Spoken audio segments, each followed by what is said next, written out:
Në këtë Kurban Bayram 780 kurbane janë shpërndar për qindra familje që jetojnë në kushte tronditëse, por me një mirënjohje që të prek në shpirt. Në thellësitë e Afrikës në një zonë të izoluar të Ugandës, mijëra njerëz përballen çdo ditë me mungesën më elementare, bukën e gojës. Por këtë Bayram një dritë shprese ka ndriçuar këtë komunitet të harruar. 780 kurbane të shpërndara, fal shoqatës Suiseci, me seli në zyri të Zvicrës, ka mbushur sofrat dhe zemrat e qindra familjeve. Është Bajrami i dytë që kjo shoqat shfaq humanizmin e saj të rrallë në këtë rajon.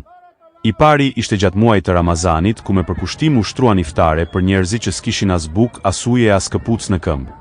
Kësaj radhe ndihmat vinë në formën më të shenjtë, mish kurbani.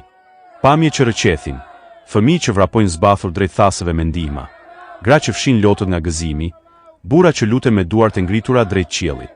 Sepse ndihma nuk ishte thjesht ushqim, ishte respekt, ishte kujdes, ishte vëmendje që i tha, nuk jeni vetëm. Lulzim Lecaj, kryetari i shoqatës Suiseci, kishte kohë që kërkonte vendin ku varfëria ishte ekstreme dhe siç thot vet ai, aty ku njerëzit nuk kërkonin luks, por vetëm jetë dinjitoze.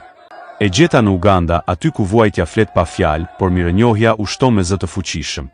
Ky mision nuk ka qenë i lehtë, logjistike vështirë, terrene të largëta, por vullneti ka qenë më i fortë se çdo pengesë.